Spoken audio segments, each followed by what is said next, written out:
of all the platforming mascots that came and went over the years, Ty the Tasmanian Tiger's gotta be the one that sticks with me the most. I'm not gonna pretend like they had the most groundbreaking gameplay or anything like that, but they did what they did well enough for everything else to get across, you know? Like 2 especially.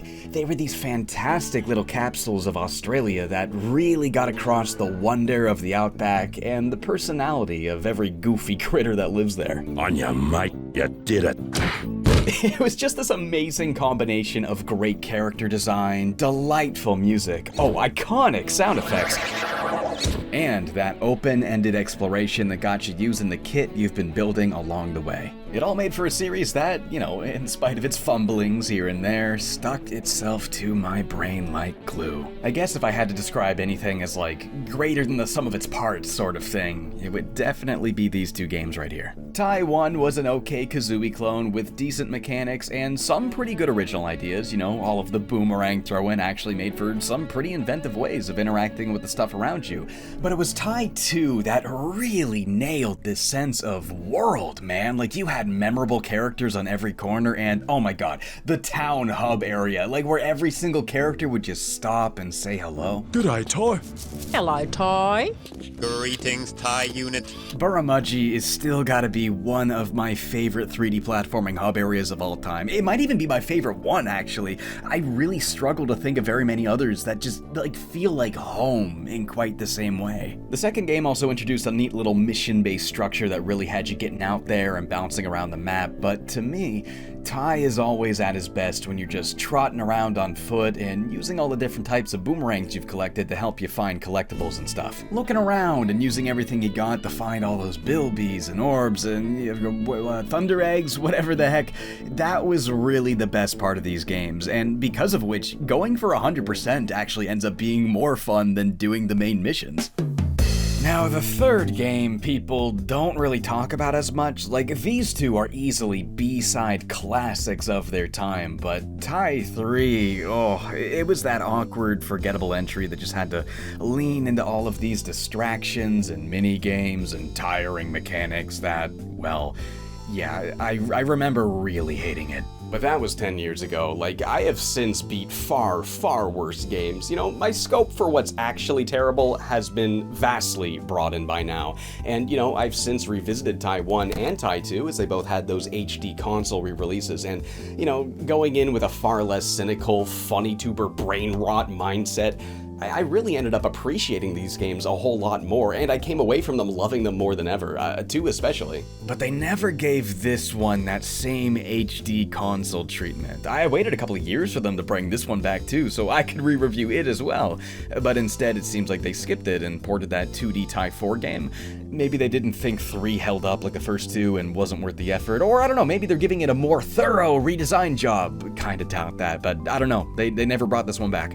But I must complete the trilogy of re-reviews, so today we're going to be taking another long look at Ty's weakest entry, Ty 3. Now, I don't expect to come around on this game or anything. This isn't like the game's funny tuber redemption arc or anything like that.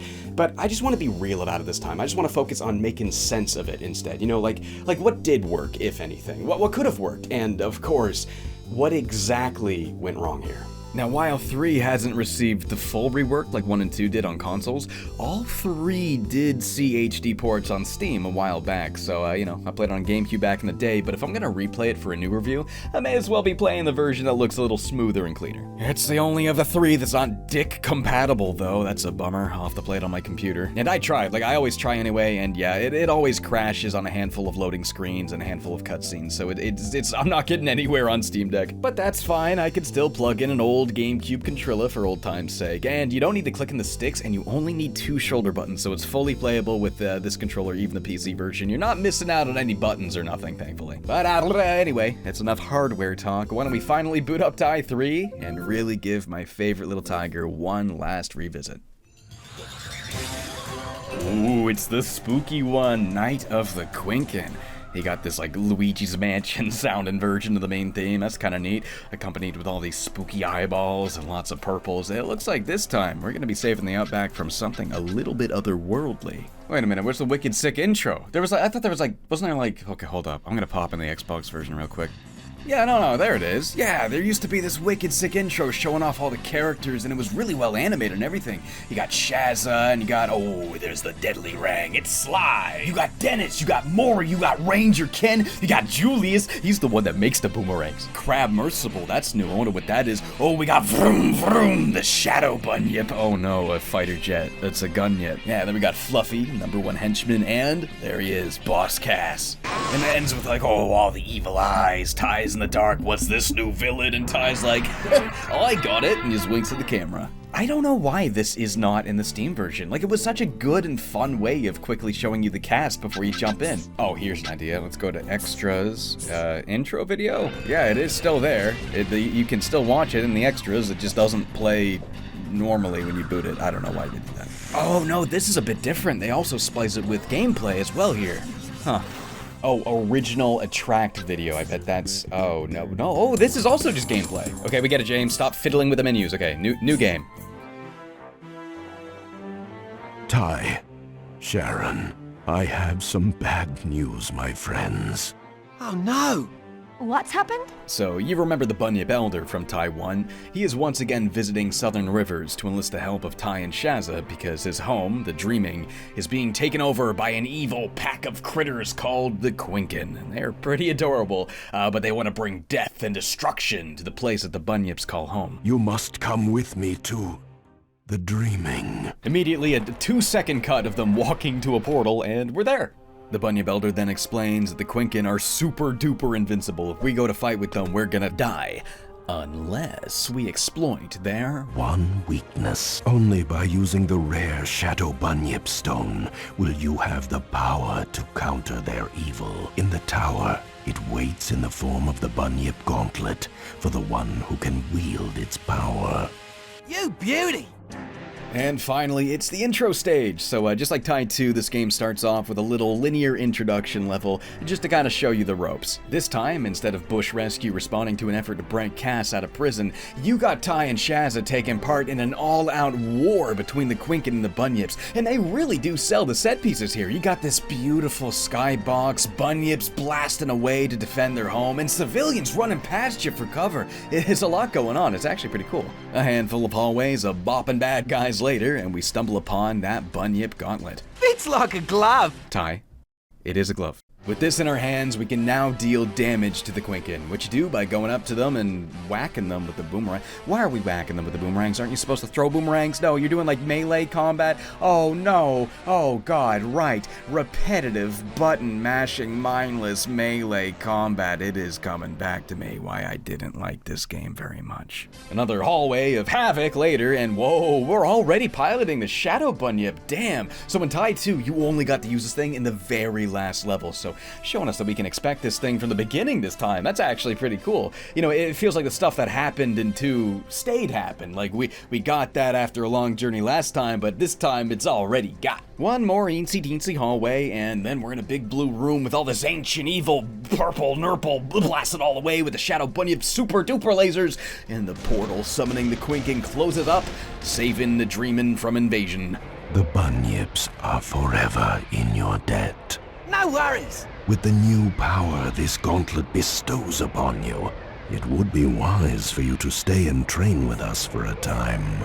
You know, we could use a bit of a holiday, Possum. You little ripper! Time for a training montage. Doing push-ups. Oh yeah, good push-ups. It sounded like an Ontario accent, not Australian. Why is he's still doing them? He's still doing just push-ups. Your training is complete. Our training's complete? We did nothing but push-ups. What are you talking about? We did push-ups all year. What did we learn? What did we train? What exactly did we train? Our biceps and that's it. What's training about that? It's not training.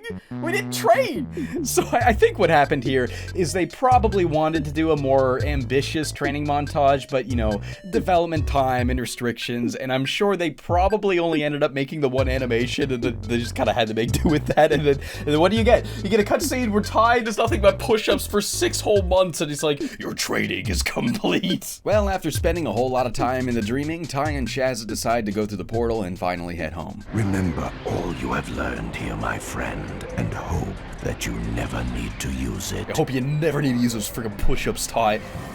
things quickly go awry. This dickhead Quinkan follows them through and separates them. Ty! And then Ty, well, he lands somewhere he does not recognize.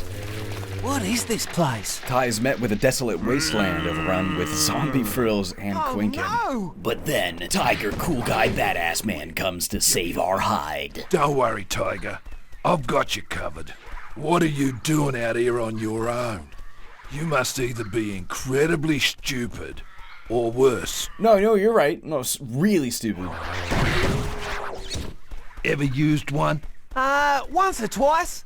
Well, make that 3 times. Once or twice, we'll make that 3 times. Okay, come on, that's just adorable. My Australian accent's terrible, I know.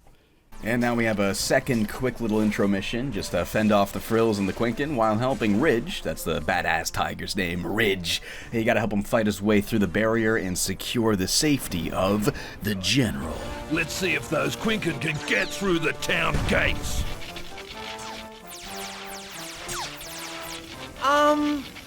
They told me they'd fix that. So we gotta fend off all the Quinkan and the frills, giving Ridge time to fix the gates. So yeah, frills, you just bop them in one hit like good old times, and the Quinkan, you stop and mash a button until their health bar goes away. The combat is exhausting, but hey, I found out how to make it go by a little bit faster. Instead of mashing the button to do the full 3-hit combo, just keep doing it slowly. Just keep doing that first animation. You'll take them out way quicker. Once the enemies are defeated and safety is secured, Ty, he needs answers because he don't know what's going on. Where's Burramudgee? Burramudgee? Mate, this is Burramudgee. Or what the Quinkan left of it. I would have been decimated and the whole town along with me if it wasn't for the General. The General? The most brilliant tactical mind in all of history. His bravery and strength in battle is unsurpassed in all of Southern Rivers. He is revered, feared. Does he have a beard? Does he have a beard? Ty, the world is ended. You're not taking this seriously at all. He doesn't take any of this seriously. Well, who is he? He is the General. General! And now we finally meet face to face the war hero who single-handed... It's Dennis? Dennis? That line read is amazing. Like that is the perfect, most appropriate reaction to this. Like, he's the narcissist funny frog that sucks. Like, how did you end up here? Ty? Ty? The Ty? The Ty. I think he was supposed to say, the Ty, but he just goes, the Ty. That was a really bad line read. So, when you got rid of those naughty Quinkan from the Dreamtime, they fled here to Southern Rivers. The Dream Time. You don't even know what it's called, Dennis. He explains that in Ty's absence, Duke, Maury, and Julius all left Bush Rescue, leaving him in charge by default. Well, that explains it. Not sure how he convinced Ridge he's some sort of war hero, but I don't know, with how much gritty war crap seems to appeal to him, I can see him falling for it. Oh, Possum, I thought I'd lost you in the vortex. Yeah, we thought you were dead. It's been so hard without you. We fought as hard as we could, but... It's okay, Shazza. I'm back. With the gang all back together, they decide to head out, gather back together the members of Bush Rescue, and take on the Quinkan threat. Is this thing on? You can move.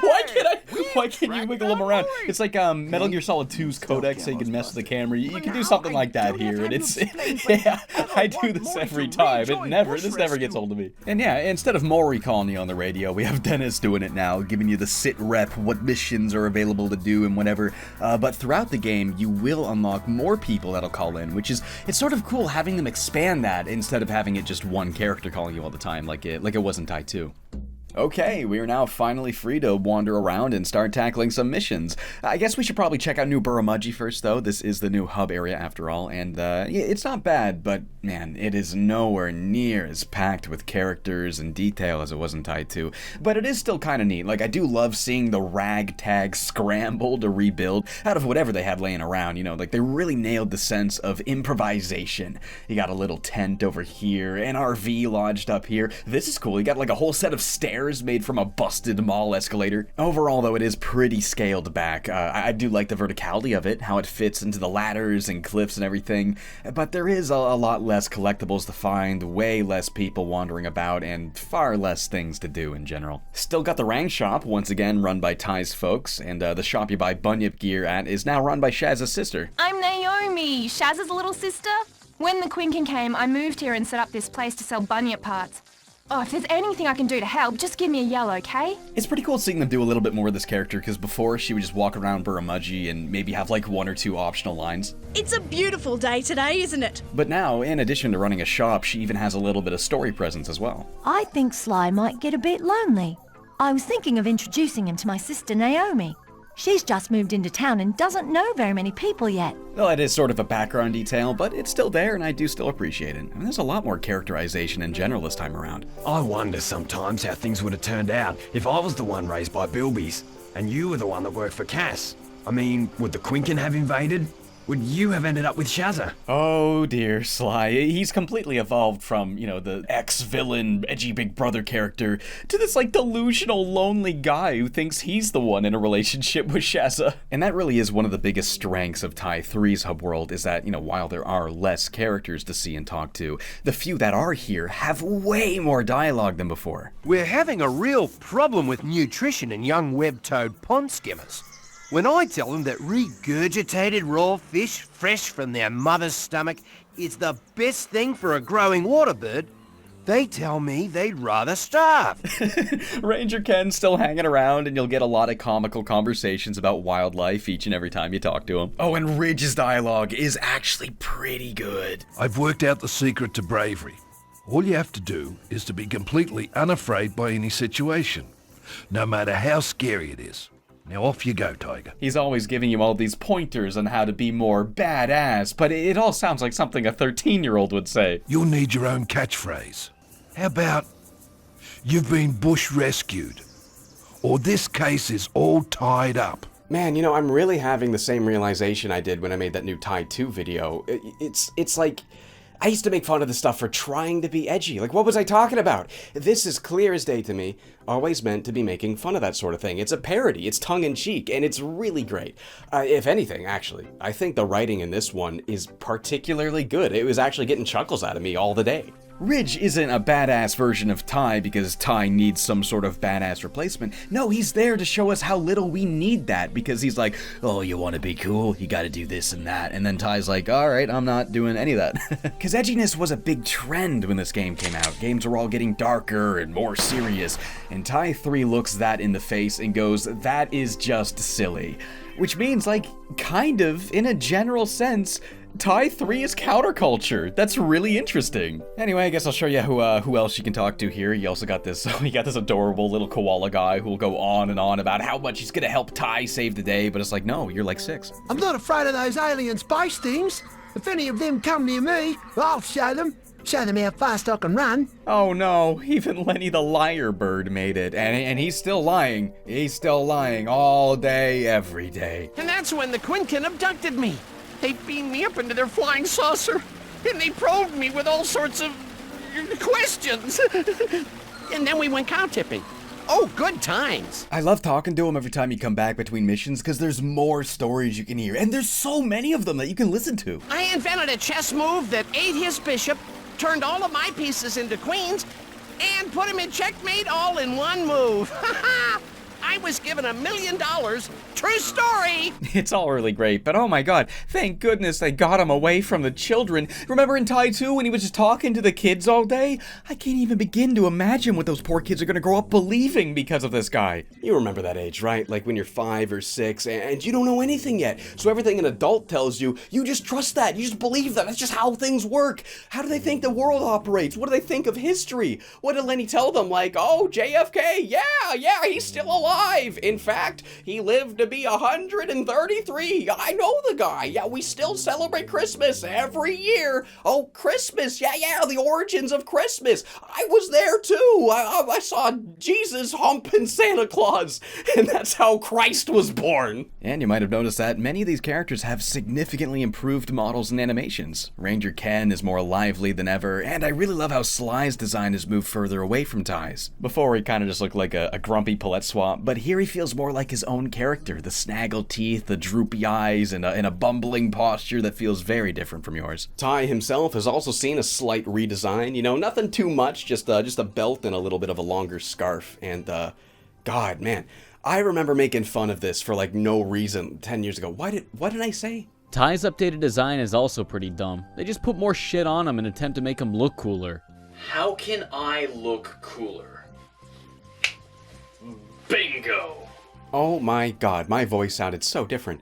It's like, what are you talking about, though? 10 years ago, me? Like, I just made up this idea that they're trying to make him look super cool when it's completely obvious that trying to be cool is the very idea that they're making fun of the entire time here. So saying that made zero sense. And that's what happens, James. That's what happens when you go into a video with a pre-existing narrative. You start looking for the patterns that validate that narrative instead of looking for what's real and saying what's real. So I'm gonna be real with you right now. I think the belt looks really cool. I think the scarf looks really cool. No, yeah, like you're 3 games in, you gotta do something a little bit different with the character model to make it stand out. You know, it's the 3rd game, like Ratchet and Clank. You give Ratchet a different suit so you know which game you're playing, right? That's all they're doing. And it's like, what?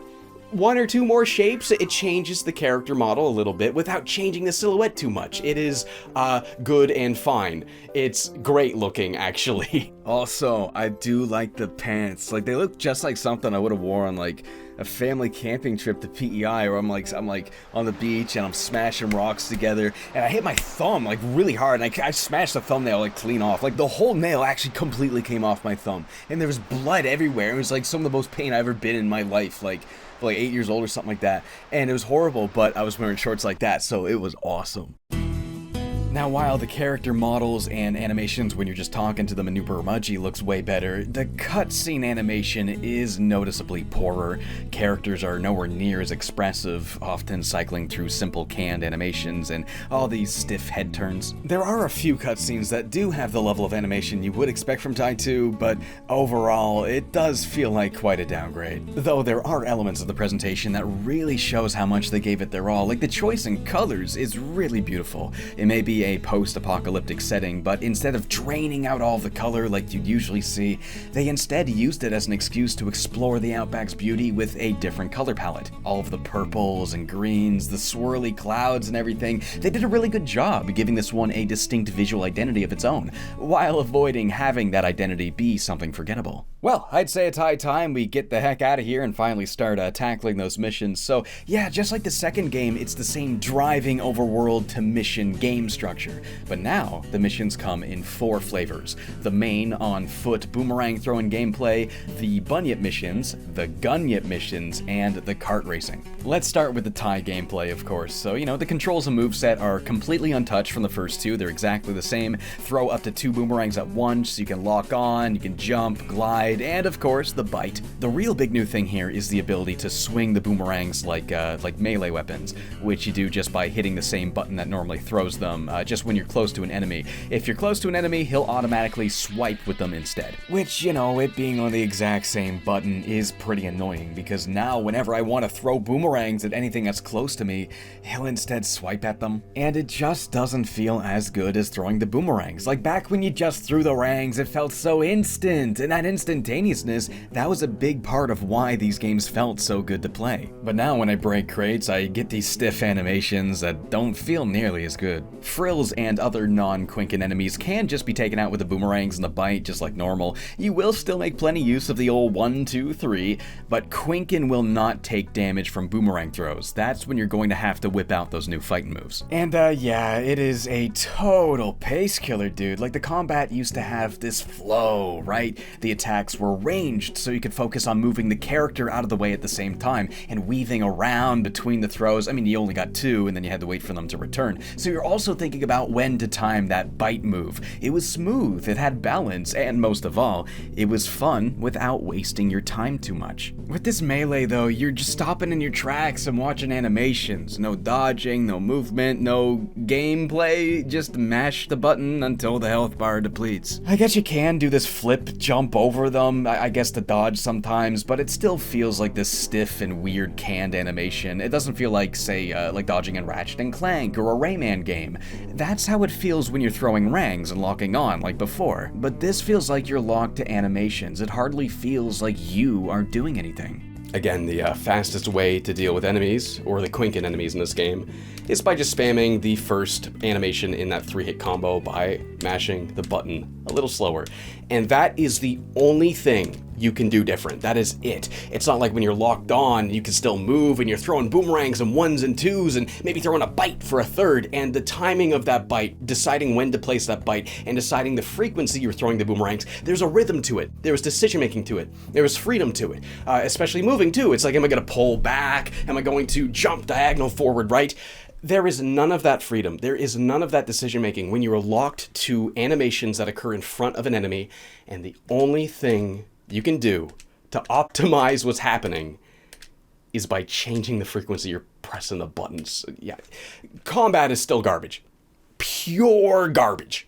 This is the epitome of bad platforming combat, because you can directly feel the difference in the same game between when it is fun and when it is boring, because both are here. You still throw rangs plenty, it's just that every time a Quinkan shows up, it's like, oh great, now the combat slows down for a while. Now, I've said a lot of stuff about combat in platformers many times before, you know, about whether it works or whether it doesn't, but this game here shows the why pretty clearly. It has to still feel like you have control. Like there's more than one way to do this. That environmental context can change the decisions you make between every strike. And it also has to flow with the rest of the gameplay. You know, if you got a character that moves around at a good speed and jumps around because it's a platformer, then the combat has to lean into those very same moves. Psychonauts 2 is a great example, and stopping all of those actions to enter these different actions that feel completely vacuumized away in a separate universe, well, that's the furthest thing from that you can do.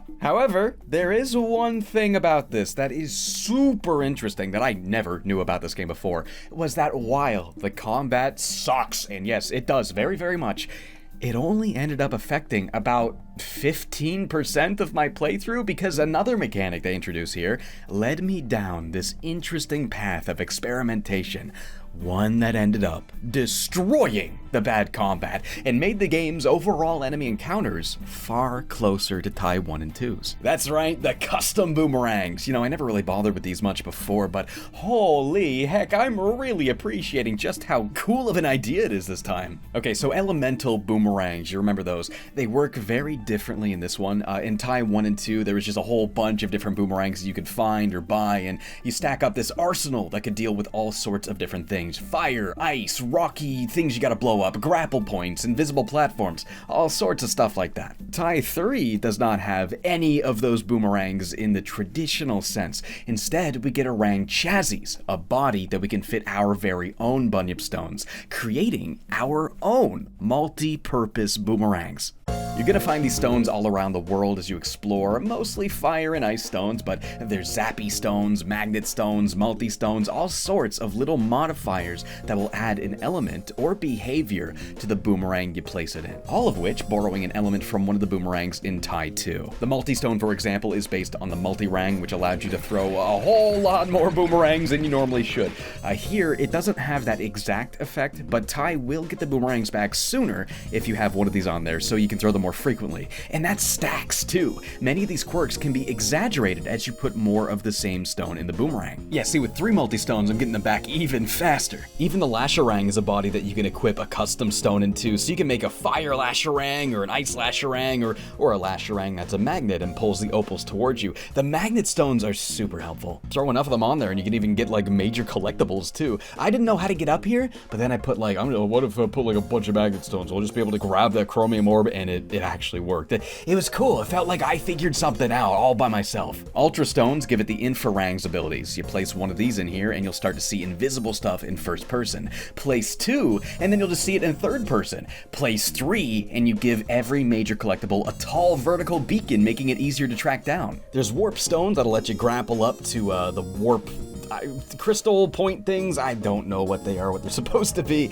Those definitely go on the Lasharang. The Ultra Stones are also probably the most helpful on the Lasharangs. I mean, you might want to see invisible platforms while grappling. Now, at the beginning, this is a bit annoying because you only have the one boomerang with the one slot and all the menu mashing you gotta do every time to change it to the right thing. But that doesn't last too long. Once you start buying more chassis, each one with more and more slots each, you can not only create several different rangs that can fit a variety of situations, but once you start getting ones with a ton of slots, you can do some pretty ridiculous stuff. For example, stacking Earth Stones. What starts as a stronger rang just for smashing boxes and rocks, then becomes a nuclear missile that destroys all Quinkan in one hit. Yeah, buddy, that's right. You do not have to do any of the melee combat at all, ever, forever. Just get the duo chassis as early as possible, slap 2 Earth Stones in it, and you can just blow the crap out of them. It's freaking awesome. And once you have the chassis where you can put a whole bunch of stuff in there,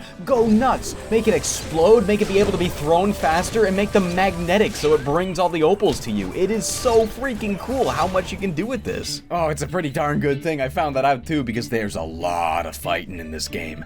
Ty 2 started to lean into those more linear hallway-like levels, but Ty 3 goes all freaking out with that here. Almost, I think every single level is just that, a big long hallway of enemies. The focus here is definitely more so on the combat. You won't really be needing the rangs to do any real exploration or puzzle solving in order to advance to the main missions like you did in Ty 2 and Ty 1 a lot. Instead, that sort of thing is relegated just to finding the optional collectibles, which, you know, they are still really fun to find and look for. They still have a healthy amount of side paths and secret bits, all the little nooks and crannies to explore along the way. I think the use of rails is better than ever, seeing it above you and trying to figure out where does this thing start and discovering how to get up to it. You got those invisible buttons you can smack to activate secret platforms, you got chunks of rubble to clear away, revealing hidden passages, pools of water that have you making icy platforms in order to get over to something. All of that stuff is still there, it's just the optional stuff. Why is the best stuff here always the optional stuff? Instead of that being what you do as part of the main mission, it's always the stuff you don't really want to do as much. For example, turret segments make an unfortunate return from Ty 2, and now they're even more annoying. You fire this electric beam, and to make it all charged up to actually be doing anything, you can't just hold the button, you gotta keep mashing it. And I don't think I could have picked a more annoying controller to mash the shoulder button on. This, it starts to hurt after a little bit that you switch to your thumb. Why did I do this to myself? They are thankfully still few and far between, and short-lived too, but God, every time I got to one of these, I let out a big old groan, that's for sure. There are more of them than there were in Ty 2, I can say that much. And they're even worse than Ty 2, because at least in that game there was bullet drop. You were thinking about hurling these objects through the air. There's a little bit of thinking to it. Here you just aim the cursor at the thing and mash the button. It's just a laser beam. It is far less interesting to do here. Yeah, that just about covers the on-foot gameplay. Yeah, it's perfectly fine. There is some fun stuff, but overall it really does feel like we've gotten so far away from the openness of Ty 1. It really makes me long for a Ty game that combines the overworld interconnected stuff with more open areas, because all of this, you know, it's fine, but it easily could have been so much more. Oh, hey, as for those driving segments that connect the world, that is a lot different this time around. The pickup truck has been gone and replaced with a super-duper robot crabmobile, firing missiles and jumping and rolling around and snipping, snapping heads off and blowing the crap out of everything. This is pandemonium. Exploring the map as CRABMERSIBLE is so much more fun than the truck. I mean, firstly, you can jump, so now there's actually a purpose to the stuff that slows you down. You can try to dodge it, makes the journey more stimulating when there's something to worry about like that. Blowing up crates and enemies is still fun as hell. That's actually nothing really all that new, but the ability to quickly pinch at anything directly in front of you also makes dealing with the close stuff a little faster, so that's really fun. Water is interesting with this guy. You'll sink underneath and walk on the bottom, but you can also flutter back up to the top by mashing A, and if you hit the water just right, you can even run up on top of it. And with the jump button as part of the overworld traversal, that means you got more opportunities for little side things, some simple moving platforms, nothing too nuts,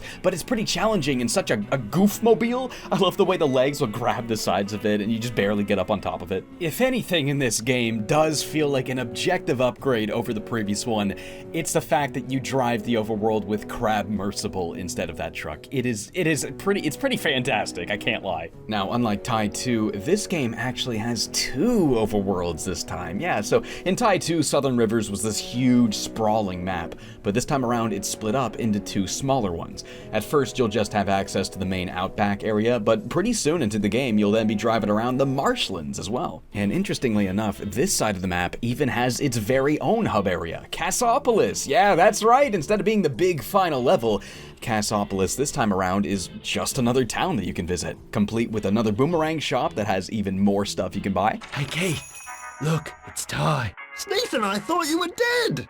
When Bush Rescue disbanded, we got new jobs selling boomerangs.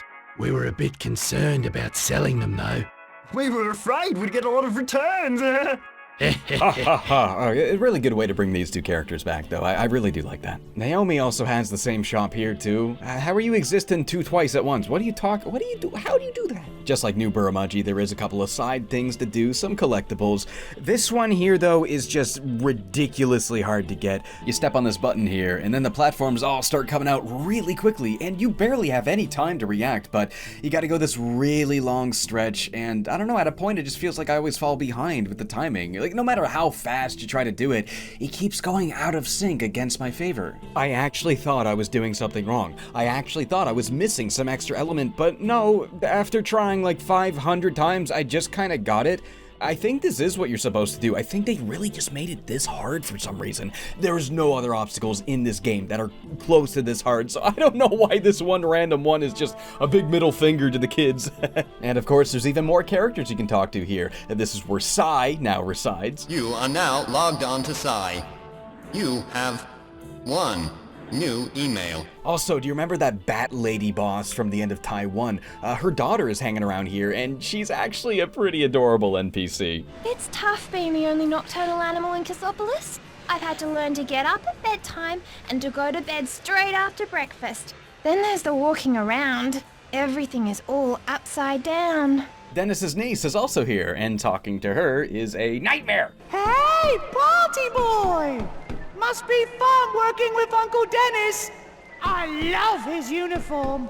There's also a lot of returning faces from Ty 2 here as well, all with their funny dialogue that you can listen to. I'm really glad they brought this guy back. The folks here in Cassopolis aren't very smart. They think I'm an actual crocodile, but I'm afraid if they find out the truth, I'll lose my membership at the Crocodile Club. Overall, it's a pretty cool hub world. I really love the idea of it, but even still, even combined with New Burramudgee, doesn't hold a candle to the hub world of Ty 2. As for the reason we're at Cassopolis, well, there's a point in the story where Ty and Cass put aside their differences in a temporary truce, so you guys can focus on getting rid of the Quinkan, which I think was a really great choice because it led to a lot of really fun dialogue between Ty and Cass. I need to find a thunder egg to pay my contractors to finish creating the machines of destruction I need to fight the Quinkan. I hear that the Redback Gang has one. Your problem now. Bye! And this is where the real bulk of the game's problems start, is all of the other mission types. Okay, well, let's start with the Bunyip Missions, because they're the least bad ones. I mean, they're okay. They're very similar to the Bunyip Missions of Ty 2, except with a lot less environmental interaction and a lot more punching guys. The punching still feels satisfying, but it is a lot more repetitive here, especially when you get a mini-boss that has this really redundant pattern. I mean, look, he just turns around, you hit him, you run around, he turns around and hit him. It's like, what is the point of this? You do get the Shadow Bunyip from the start, though, and that laser beam is a pretty fun move. I do have to admit that. So you might notice a lot of stuff you can't do yet, you know, those little grapple points. Oh, what's that about? So at first I was thinking, oh neat, I must come back as Ty on foot, right? Well, not exactly, like you do come back, but in a brand new Bunyip called the Extreme Bunyip.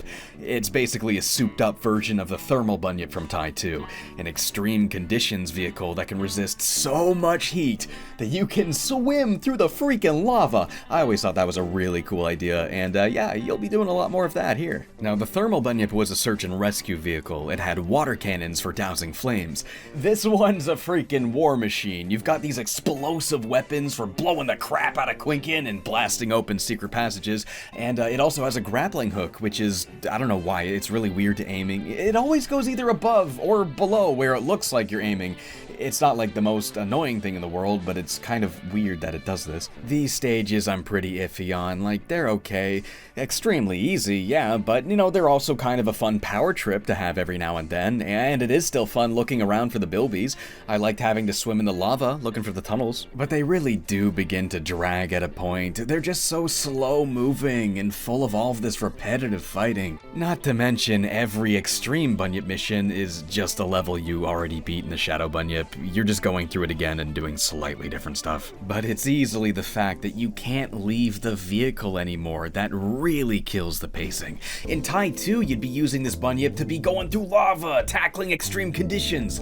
But then you could hop out and do something whenever you wanted to, and maybe tackle the super fun collectible stuff along the way, or maybe you're just hitting the switch before you hop back in. It gave these levels a really good balance between the Ty gameplay and the new actions that came with the Bunyips. But when you're nailed to the cockpit for the whole mission and you can't leave, well, you really do strip the level of all that variety, and what's left is just a whole lot more repetitive. It doesn't get any better from there either, because the next type of mission has you flying around a fighter jet plane called a Gunyip. These are my least favorite thing in the game. They're just so dull and slow and uninteresting, and everything takes forever to do. You can barely move very fast at all. There is a turbo button, but you can barely use it before you have to wait for that meter to fill the way back up, which takes forever. Objectives often involve dropping bombs on stuff to get things out of the way, or maybe destroy a bunch of Quinkan ships, or Quinkan bases, or Quinkan whatever, but it all just takes so long to do. You can only fire one bomb at a time, and you have to wait for it to take forever to land before you can drop another one.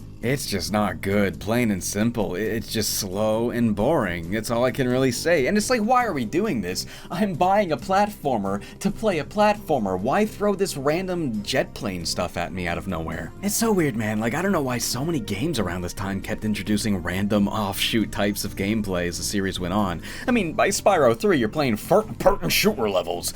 I don't know if they had, like, trouble imagining how to really add to the main gameplay, or if it was like Suits meddling, telling them to add more marketable features to brag about on the back of the box. Either way, man, Ty 3's gotta be one of the worst victims of that trend. With so much focus on all of these other missions, barely any of the game ends up being about the actual platforming. There are only 6 short on-foot missions in the whole game, and that's including the intro too. Once you're done meeting Ridge and battling through New Burramudgee, there's only 5 more missions where it's the gameplay you're actually here for. On the flip side, there's 6 Bunyip missions, 5 Gunyip missions, and 6 mandatory kart racing missions that you have to do as part of the main story. Yeah, they are not optional like they were in Ty 2. Now, the kart racing's not terrible. It was a welcome addition to 2 since it was just optional. Honestly, it was worth it just to give the game a 2-player mode. Like, I remember having a friend who didn't have very many GameCube games, and the ones he did have, well, they were all single-player.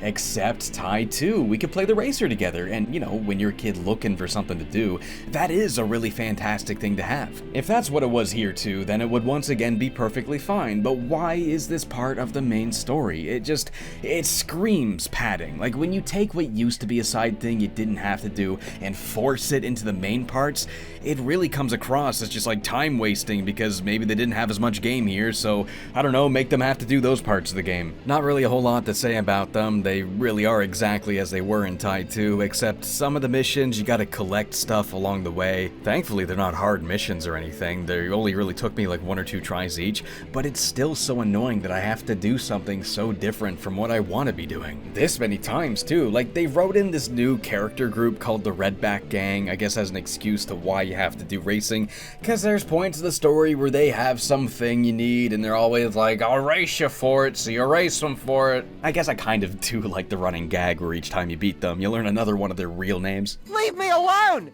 Rose? Rose? Ah! This is between us and Belvedere! Belvedere? Cyril? Cyril? But it does kind of suck that their only story presence is just you about to do something you don't really feel like doing. Carlos is the same way, too. I mean, at the end of Ty 2, they teased that he was going to maybe have a bigger role as a villain in the next game.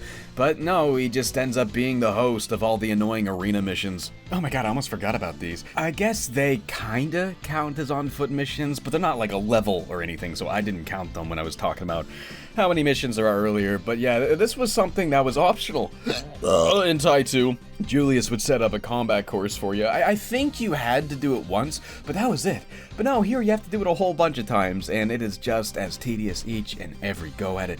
You just keep attacking the enemies until the game says stop. It's not like particularly challenging, it's just kind of time wasting. I get they're going for the whole Ratchet and Clank combat arena thing, but that sort of thing works a lot better when your core mechanics are all focused around fleshing out the combat. In Ratchet, like that's the whole point of the game, but here the combat is simple, which is a great way to juggle it with all of the other things you do, but then it becomes tedious when you put a spotlight on it and make it the only thing you do. If these arenas offered more excuses to use the rangs that you've been building, like, I don't know, maybe you got fire guys you need ice rangs for, or dudes you gotta do some tricky puzzle stuff with electricity or something, I don't know, then it might have been interesting. Well, then it would at least tie into the rest of the game's mechanics better. I mean, the game really could use more opportunities to use some of these rang elements, because like the electricity one, I swear, you only use this once in the whole game. What is with that? What is with the Zappy rang being so underutilized in every single Ty game? The only place I found to use it in the whole game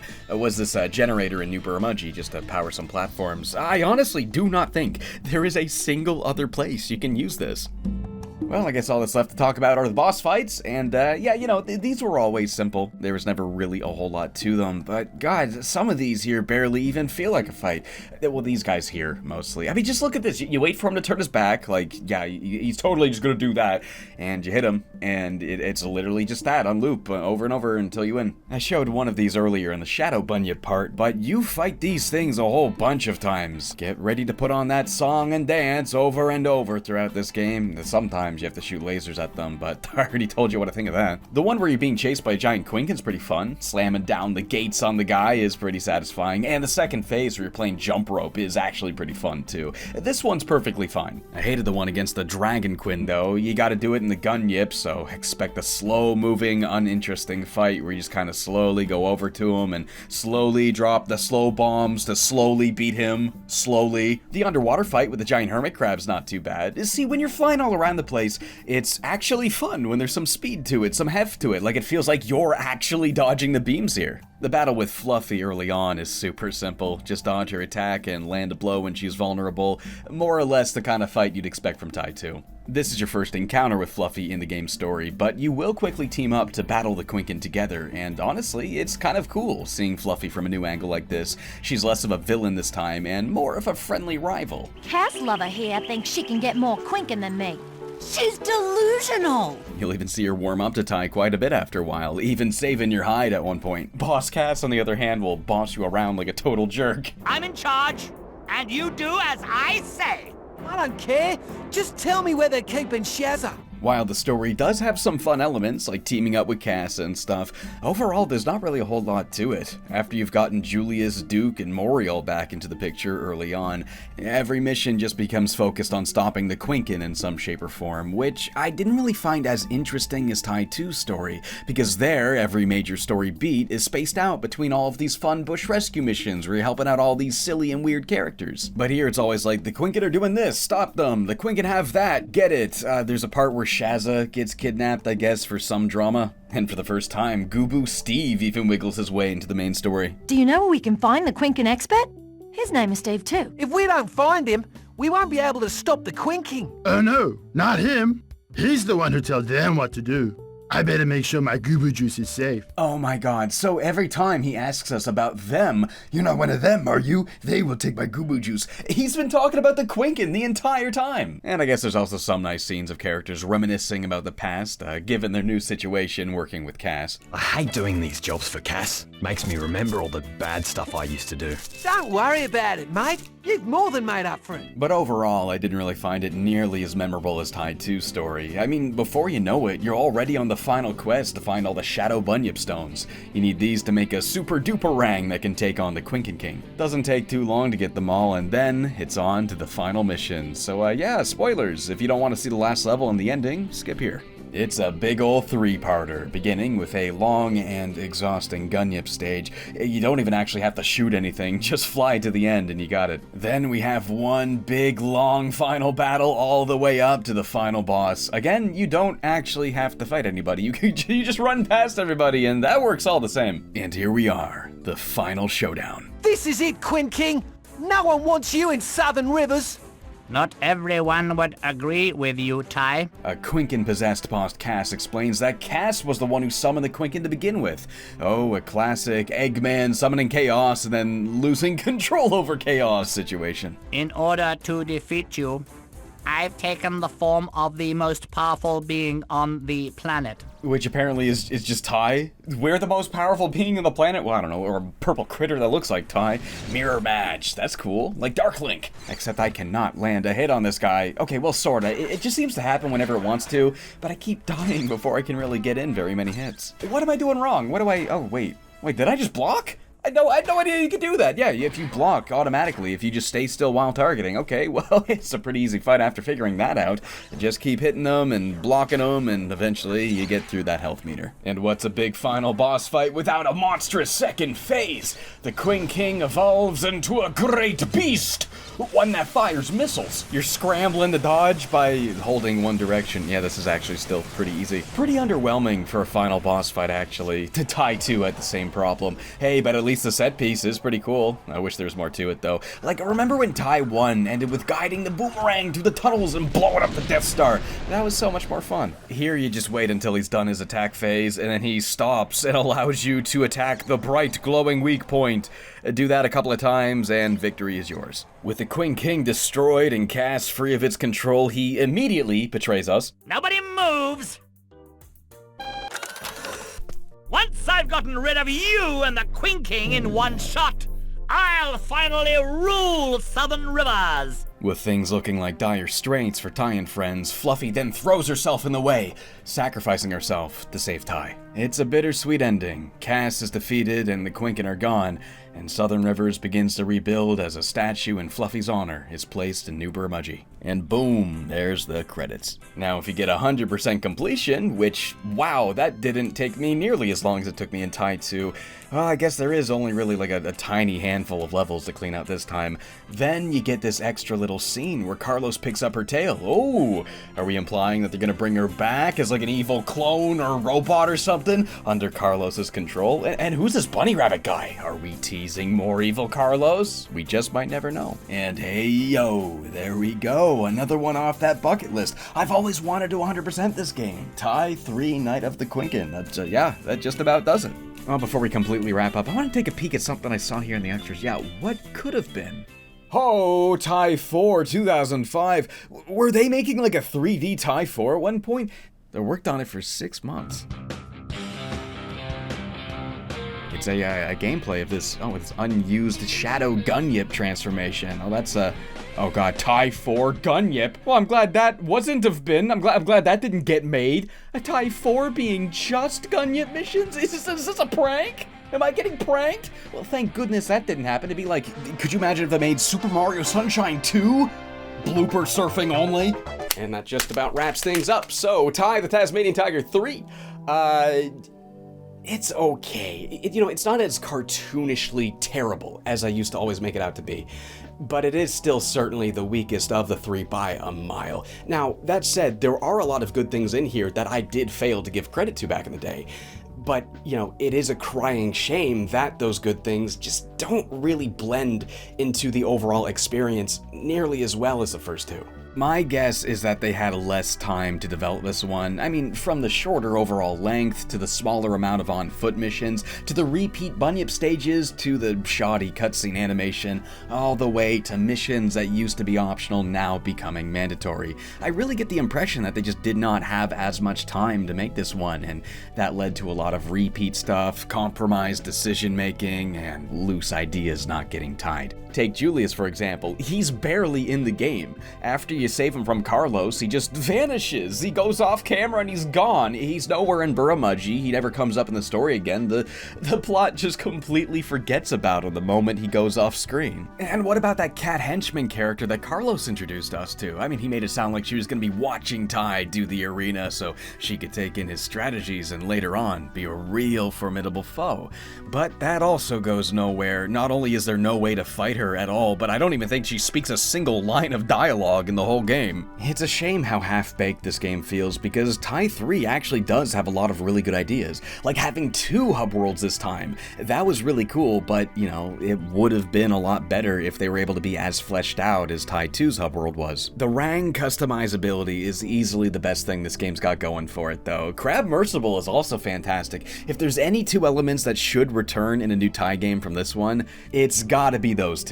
If anything, you could probably really flesh out the vehicle stuff in general. Like, what if you started with a truck, but then eventually you got to upgrade to something better, maybe CRABMERSIBLE, and then what if you got something even more capable? What if you got something that could straight up just climb up mountains and stuff? The humor and writing here is also surprisingly good. It was actually getting a lot of laughs out of me. The melee combat is still one of the worst new ideas this game introduces. It's just still such a freaking pace killer, but not as bad as one I originally thought. Like, the ability to render it obsolete does end up being a pretty good reward for actually experimenting with the customizable ranks. Overall, though, it can still be a total slog getting through it. Like, the Gunyip missions are so dull and uninteresting. The Bunyip missions, while not terrible, are still slow-going and repetitive, and having to do the kart racing missions just doesn't feel right at all. But the few times you do get to be on the ground as Ty, throwing rangs the way you knew and loved from the first 2 games, it's perfectly fine.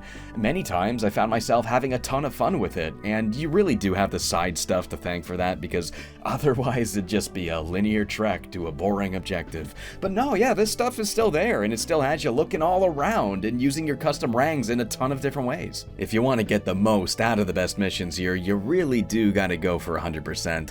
All the obstacles that are the funnest to figure out, it's really just for finding that extra stuff, so if you ignore it, you really won't be playing the best parts of this game. The new ways these custom rangs allow you to track this stuff down makes finding it all feel so much more involved, because there is always a clear intended way to grab something, but the fact that you can sometimes make your own solution, like, that is a remarkable strength this game does have over the first 2. Ty 3 absolutely has its high moments, it just really sucks how little of the game that ends up being. So I guess that's what really needs to be done here, just more areas to explore as Ty. If they ever did a new version of this game that really had a lot of work done to it, I think that's the bulk of what needs to happen here. I mean, then you'd be able to make the kart racing stuff optional again. But while I do think a better version of this game could exist, I'm not really sure if I see them doing that. It might just be more productive to start working on a brand new Ty game entirely. I mean, now that they have 3 games that all experimented with different ideas, it'd be really awesome to see something brand new that leans into all of the strongest ideas while dodging those distractions. Chop out the chopper, cut out the jet plane, make the racing optional,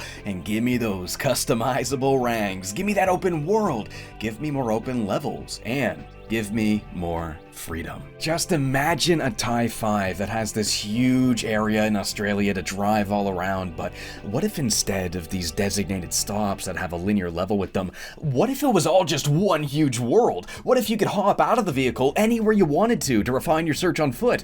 Just like the thermal bunyip in Ty 2. That level is already like that. What if that was the whole game? Maybe planes would make the exploration too OP, but like, what if it was the freeformer that Haven wanted to be back in the day? Mario Odyssey does a pretty good job of that in the 3rd level. What if they borrowed inspiration from there? I don't know, I ain't no game designer, but hey, I do just want a game where you have a ton of boomerangs that let you do a ton of different things, so I can whittle through every area with the arsenal I'm building, just looking for everything. That is why I play these games after all, just to walk around and look for stuff, right? So if they ever did do another one, I would love to see that become the focus. Man, I could fantasize about a big shiny new Ty 5 game all freaking day, actually, but will that ever happen?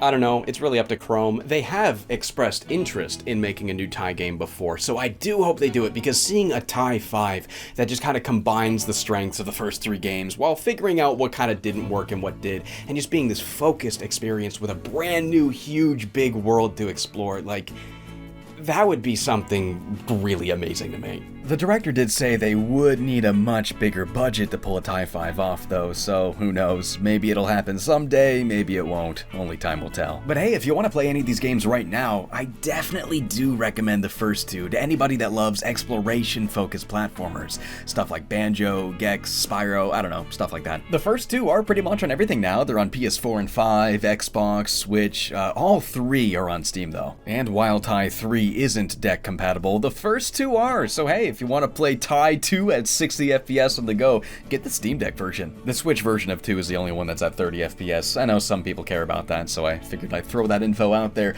You know, one thing I was surprised about the PS4 version is that even it has the gyro aim. I almost forgot these controllers could even do that, because barely any games on PlayStation actually use it, so major props for that one. Ty 3 I would only recommend to the people who really love the first 2 and want to see that weird, not so great one for themselves. There is a decent amount of good things in here, and it can be really interesting to find them, but you will have to go in knowing that the Ty gameplay you want to play is only a small fraction of it, and that you will be wasting a lot of time doing not so fun missions. But hey, I don't know, if that doesn't bother you too much, then could be worth it just to play with the custom ranks. Now, as for that Ty 4 game, well, I don't know, you could take it or leave it. I still think it's just okay. You know, it's an okay side-scroller, there's not really a whole lot to it. The new version is fully voice-acted, it's on more platforms now, it's easier to play, and yeah, I guess it's a good way to see a lot more of your favorite characters in goofy scenarios. That could be kind of fun. But overall, I wouldn't really blame anybody for skipping out on it, since it isn't really a 3D Ty game like the first 3 are. It's, yeah, it's okay. And thus we conclude the re-review trilogy of Ty the Tasmanian Tiger. Unless they make a new version of 3, then I'm going to be re-reviewing it again. I will be doing that. I don't know if that'll happen, but yeah, man, this series is always going to be something really special to me. I mean, like, how many people do you know with a Ty the Tasmanian Tiger poster signed by the director hung up in their office? Probably not very many. They actually sent me some of the leftover Kickstarter rewards as a thank you for re-reviewing the first one back a few years back, and I really don't think there's anything more fitting to have in the back of the Nitro Rad set than something that I think represents the magic of platformers being in the hands of the little guys, you know. Ty may not really be the greatest platformer series around, but it's got a heart way bigger than most stuff you're gonna find. I really love how little the story of these games take themselves seriously, but you know, the dedication to creating a world that does feel true to the beauty and the quirkiness of Australia really goes to show that they know how to put the passion where it truly matters. So here's the Ty the Tasmanian Tiger. I really hope this isn't the end, because I genuinely believe this series has some incredible potential to continue doing really cool stuff in the future.